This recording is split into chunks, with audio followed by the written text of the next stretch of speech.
ابو ہریرہ رضی اللہ عنہ روایت کرتے ہیں، نبی کریم صلی اللہ علیہ وسلم نے فرمایا، اللہ کا ہر مسلمان پر حق ہے کہ وہ ہر ہفتے میں ایک دن ضرور غسل کرے۔ غسل کہتے ہیں اپنے سارے جسم پر ایک خاص نیت سے پانی بہانے کو۔ ہمارے دین میں غسل کی بہت اہمیت ہے، خواہ وہ صرف طہارت حاصل کرنے کے لیے لیا جائے، یا پھر صفائی کے لیے، یا ٹھنڈک پہنچانے کے لیے، یا ایکٹیو ہونے کے لیے۔ تو قرآن و سنت میں اس کی بہت اہمیت ہے اور اس پر زور دیا گیا ہے۔ جہاں تک قرآن مجید کا تعلق ہے تو اس میں خاص طور پر یہ آیت صاف ستھرا رہنے پر بہت ابھارتی ہے۔ سورۃ البقرہ کی آیت نمبر 222، ان اللہ یحب التوابین ویحب المتطہرین، بے شک اللہ خوب توبہ کرنے والوں سے محبت رکھتا ہے اور خوب پاک صاف رہنے والوں سے محبت رکھتا ہے۔ تو متطہر وہ ہوتا ہے جو پانی کے ساتھ اپنی نجاستوں کو صاف کرے اور خوب اچھی طرح صاف کرے۔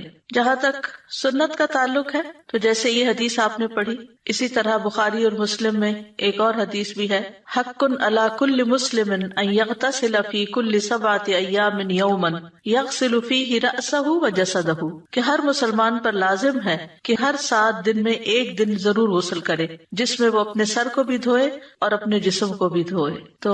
یہاں حق کا مطلب یہ ہے کہ یعنی یہ بات لازم ہے، اور 7 دنوں میں ایک دفعہ نہانے سے مراد جمعے کے دن غسل کرنا ہے۔ تو جمعے کا غسل جو ہے اس میں ایک تو ثواب کی نیت ہو سکتی ہے کہ انسان اللہ کے رسول صلی اللہ علیہ وسلم کے حکم پر عمل کرتے ہوئے غسل کر رہا ہے۔ جمعہ کا دن خاص دن بھی ہے، اور اس دن پاک صاف ہونا، خصوصاً غسل اور وضو کرنا، یہ بھی ایمان کی علامت ہے، یعنی پاک صاف ہونا ایمان کی علامت ہے، جیسے حدیث میں آتا ہے الطہور شطر الایمان۔ اور دوسرا یہ ہے کہ صاف ستھرا ہونے کے لیے، اپنے جسم سے میل کچیل دور کرنے کے لیے، اور اپنے جسم سے مختلف طرح کی بدبو جو ہے اس کو بھی زائل کرنے کے لیے غسل کرنا چاہیے، کیونکہ جسم کے اندر جو مختلف طرف سے ہم جراثیم لے لیتے ہیں، ہمارے جسم پر بیٹھ جاتے ہیں، تو وہ بہت سے امراض کا باعث بنتے ہیں۔ یعنی صرف کورونا ہی کے جراثیم نہیں ہوتے بلکہ اور بھی ہوتے ہیں۔ تو اس کے لیے ضروری ہے کہ انسان نہاتا رہے، اور خاص طور پر اگر کوئی ایسی وبا پھیلی ہوئی ہو اور لوگوں کے ساتھ انسان کا انٹریکشن ہو تو پھر زیادہ اس کے لیے فائدہ مند ہے نہانا، تاکہ اس کے جسم سے ایسی تمام چیزیں نکل جائیں، صاف ہو جائیں، اور اس کی خوشبو بھی اچھی ہو جائے، کیونکہ جسم کے اندر سے کچھ چیزیں ایسی نکلتی ہیں انسان کے کہ جس سے انسان کا جسم جو ہے وہ بدبودار ہو جاتا ہے، یعنی پسینہ وغیرہ سے۔ تو نہانے کی وجہ سے انسان کو ایک پاکیزگی اور تر و تازگی حاصل ہوتی ہے۔ اسی طرح یہ ہے کہ ایکٹیو ہونے کے لیے، کیونکہ بعض اوقات انسان کے اوپر سستی چھا جاتی ہے، جیسے سونے کے بعد یا تھکاوٹ کے بعد، تو انسان اگر غسل کر لیتا ہے تو اس کی ساری سستی دور ہو جاتی ہے۔ اسی طرح یہ ہے کہ انسان جب گھر سے باہر نکلتا ہے تو اس پر گرد و غبار بھی پڑتا ہے، تو اس کو دھونے کے لیے بھی حضرت عائشہ کہتی ہیں کہ جمعے کے لیے لوگ اپنے گھروں سے اور اوالی سے باری باری آتے تھے، اور وہ اونی عبائیں پہنے ہوئے ہوتے تھے، اور راستے میں ان پر گرد و غبار بھی پڑتا تھا، جس کی وجہ سے ان سے بو پھوٹتی تھی۔ تو ان میں سے ایک انسان رسول اللہ صلی اللہ علیہ وسلم کی خدمت میں حاضر ہوا، اور اس وقت آپ صلی اللہ علیہ وسلم میرے ہاں تشریف فرما تھے۔ تو رسول اللہ صلی اللہ علیہ وسلم نے فرمایا، کیا ہی اچھا ہو کہ تم لوگ اس دن کے لیے صاف ستھرے ہو جایا کرو، یعنی جمعہ کے لیے خاص طور پر۔ اوالی کہتے ہیں مختلف جو مدینہ کے آس پاس آؤٹ اسکرٹس میں چھوٹے چھوٹے گاؤں سے آباد تھے، تو وہ لوگ پیدل چل کے آتے، دھوپ میں آتے، اور بعض اوقات اگر سواری پر ہوتے جیسے گدھے وغیرہ کی یا اونٹ کی، تو جانوروں کے چلنے سے، زمین کے اوپر پاؤں مارنے سے بھی گرد و غبار اڑتا ہے، اور پھر وہ جسموں پہ جا کے بیٹھ جاتا ہے، سر غبار آلود ہو جاتا ہے۔ لیکن یہ کہ اگر انسان غسل کر کے گھر سے چلا ہو تو کم سے کم احتمال ہوتا ہے کہ انسان ایک ناپسندیدہ حالت میں مسجد میں داخل ہو، کیونکہ جمعہ کا اجتماع عام اجتماعات سے بڑا ہوتا ہے، اور جہاں جتنے زیادہ لوگ اکٹھے ہوں اور خصوصاً موسم گرمی کا ہو تو وہاں ایسی اسمیل ہوتی ہے جو دوسروں کو اذیت دیتی ہے۔ پھر اسی طرح یہ ہے کہ فرشتے بھی حاضر ہوتے ہیں بڑے اجتماعات میں، اور جمعے کے دن خاص طور پر، تو کوئی ایسا کام بھی نہیں کرنا چاہیے کہ جس سے فرشتوں کو اذیت ہو۔ اسی لیے مسجد میں پیاز اور لہسن اور مولی وغیرہ کھا کر آنے سے منع کیا گیا ہے، کیونکہ اس سے انسان کے منہ سے اور جسم سے اسمیل آتی ہے، اس کے پسینے میں بھی اور طرح کی اسمیل شامل ہو جاتی ہے، اور پھر وہ چیز فرشتوں کو اذیت دیتی ہے، اس لیے اس سے بھی بچنا چاہیے۔ اگلی حدیث نمبر 95، وہ وضو کے متعلق ہے۔ وضو، عن ابی ہریرہ عن النبی صلی اللہ علیہ وسلم قال لا يقبل الله صلاة أحدكم إذا أحدث حتى يتودع، کتاب الحیل۔ ابو ہریرہ رضی اللہ عنہ نبی کریم صلی اللہ علیہ وسلم سے روایت کرتے ہیں، آپ نے فرمایا اللہ تم میں سے کسی ایسے شخص کی نماز قبول نہیں کرتا جو بے وضو ہو یہاں تک کہ وہ وضو کر لے، یعنی اگر وضو نہیں تو وضو کر لے۔ وضو نماز کا لازمی جزو ہے۔ ابو ہریرہ رضی اللہ عنہ سے روایت ہے، وہ کہتے ہیں کہ رسول اللہ صلی اللہ علیہ وسلم نے فرمایا جس کا وضو نہیں اس کی نماز نہیں۔ تو نماز ایک فریضہ ہے، اور اگر یہ فریضہ اپنی شرائط کے بغیر انسان ادا کر رہا ہے تو وہ فریضہ ادا ہی نہیں ہوتا، چاہے وہ بظاہر ایک نماز والا ہی ایکشن کر رہا ہے، اس کا وہ ایکشن صرف ایکشن ہی ہوگا، اس سے فائدہ نہیں ہوگا اس کو۔ ایک اور روایت میں آتا ہے، سنن نبی داؤد کی ہے، نبی صلی اللہ علیہ وسلم نے فرمایا اللہ عز و جل خیانت کے مال سے کوئی صدقہ قبول نہیں کرتا، اور نہ ہی بغیر وضو کے کوئی نماز قبول کرتا ہے۔ اور وضو کرنا جو ہے وہ یا طہارت حاصل کرنا نماز سے پہلے وہ نماز کی کنجی ہے، لیکن وضو پر محافظت مومن ہی کرتا ہے۔ رسول اللہ صلی اللہ علیہ وسلم نے فرمایا مومن کے سوا کوئی بھی ہرگز وضو کی حفاظت نہیں کرتا، یعنی مومن اس بارے میں چوکنا رہتا ہے، کانشیس رہتا ہے کہ وہ باوضو ہے یا نہیں، کیونکہ اس کی عبادت اور خاص طور پر نماز جو ہے وہ وضو سے متعلق ہے، کہ اگر وضو نہیں تو نماز بھی نہیں۔ اسی طرح وضو کرنا اسلام کا ایک حصہ ہے، اسلام کا ایک شعار ہے، ایک پہچان ہے۔ ابن عمر اپنے والد رضی اللہ عنہما سے روایت کرتے ہیں، اور وہ نبی صلی اللہ علیہ وسلم سے جبریل علیہ السلام کے سوال کے بارے میں دریافت کرتے ہیں جو انہوں نے اسلام کے بارے میں کیا تھا۔ تو آپ نے فرمایا اسلام یہ ہے کہ تم اس بات کی گواہی دو کہ اللہ کے سوا کوئی معبود نہیں، اور بلا شبہ محمد صلی اللہ علیہ وسلم اللہ کے رسول ہیں، اور یہ کہ تم نماز قائم کرو، زکوٰۃ ادا کرو، حج کرو، عمرہ کرو، اور غسل جنابت کرو، اور مکمل وضو کرو، اور تم رمضان کے روزے رکھو۔ تو یہ سب کچھ اسلام کا حصہ ہے، جس میں نماز، زکوٰۃ، حج، عمرہ، غسل جنابت اور مکمل وضو اور رمضان کے روزے۔ تو ایک مسلمان جو ہے وہ اپنی ظاہری اور باطنی طہارت کے لیے یہ تمام چیزیں کرتا ہے۔ اس میں باقی چیزیں تو انسان کی باطنی طہارت کا کام دیتی ہیں، جیسے نماز کا پڑھنا ہے یا زکوٰۃ کا ادا کرنا ہے، لیکن غسل جنابت یا غسل کرنا اور مکمل وضو کرنا جو ہے یہ ظاہری طہارت کے لیے بہت ضروری ہے۔ اسی طرح رمضان کے روزے جو ہیں وہ بھی انسان کی جسمانی طہارت، جسم کی بہت سی علائشوں کو ختم کرنے کا باعث بنتے ہیں، اور اسی طرح روحانی تزکیے کا بھی باعث بنتا ہے رمضان۔ پھر اسی طرح آغاز وحی میں ہی وضو کی تعلیم دی گئی تھی۔ زید بن حارثہ رضی اللہ عنہ نبی صلی اللہ علیہ وسلم سے روایت کرتے ہیں کہ سب سے پہلی وحی جو جبریل علیہ السلام آپ کے پاس لائے اس میں انہوں نے آپ کو وضو اور نماز کا طریقہ سکھایا۔ جب وضو سے فارغ ہوئے تو پانی کا ایک چلو لیا اور اس کے ساتھ اپنی شرمگاہ پہ چھینٹے مارے، یعنی اگر کسی قسم کا بھی کوئی وسوسہ ہو کہ پتہ نہیں صحیح طور پہ طہارت ہوئی ہے یا نہیں تو وضو کے آخر میں ایسا کیا جا سکتا ہے۔ پھر اسی طرح نبی صلی اللہ علیہ وسلم ہر نماز کے لیے نیا وضو کرتے تھے۔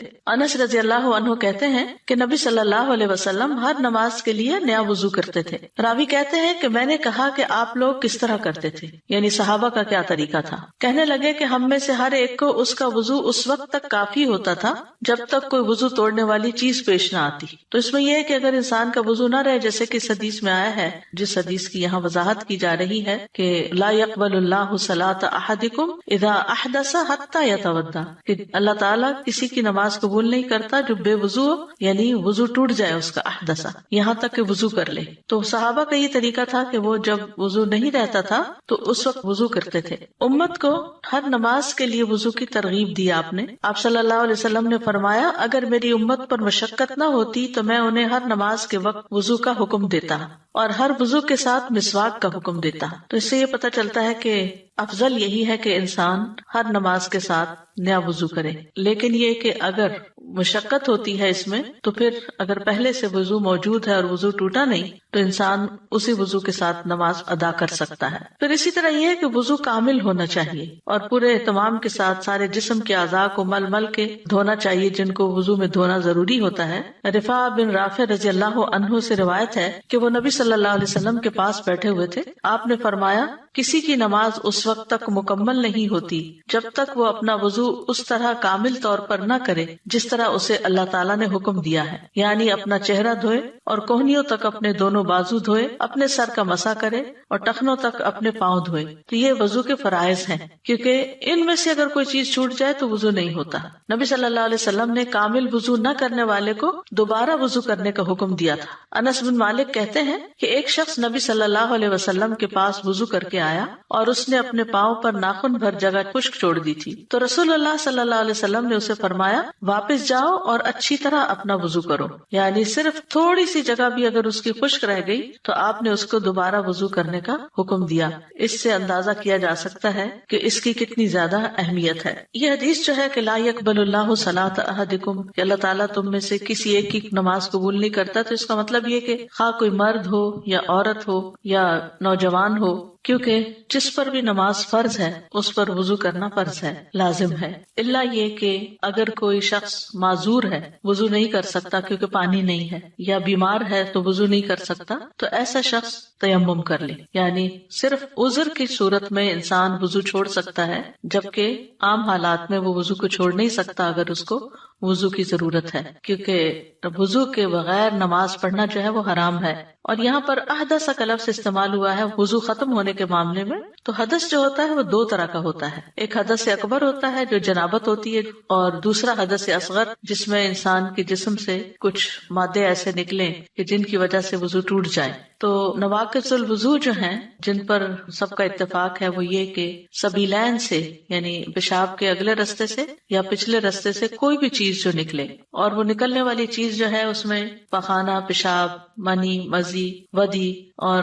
گیسز، اسی طرح حیض کا خون، استحاضہ کا خون، نفاس کا خون، اسی طرح عورت کی فرج سے نکلنے والی رطوبت، باقی چیزیں وضو توڑ دیتی ہیں اور وہ نجس ہوتی ہیں، لیکن مزی اور جو گیسز جسم سے نکلتی ہیں یا عورت کی شرمگاہ سے جو رطوبت نکلتی ہے یہ ناپاک نہیں ہوتی، یعنی اس سے جسم ناپاک نہیں ہوتا لیکن وضو ٹوٹ جاتا ہے۔ پھر اسی طرح یہ ہے کہ انسان اگر سو جائے تو اس کا وضو ٹوٹ جاتا ہے، اگر اس پر کوئی بے ہوشی طاری ہو جائے، کوئی جنون ہو جائے یا وہ نشے میں آ جائے کسی وجہ سے، اگرچہ نشہ حرام ہے لیکن پھر بھی اگر جیسے بعض اوقات آپریشن وغیرہ کے لیے انستھیزیا دیا جاتا ہے جس کی وجہ سے عقل چلی جاتی ہے، یعنی انسان گہری نیند سو جاتا ہے، تو اس صورت میں بھی وضو نہیں رہتا۔ اسی طرح شرمگاہ کو ہاتھ لگانے سے وضو ٹوٹ جاتا ہے، لیکن اگر عورت اپنے بچے کو دھو رہی ہے، اس کو صاف کر رہی ہے تو اس کا وضو نہیں ٹوٹے گا۔ اسی طرح اونٹ کا گوشت کھانے سے بھی وضو نہیں رہتا، اس میں دوبارہ وضو کرنے کی ضرورت ہوتی ہے۔ اگلی حدیث ہے حدیث نمبر 96،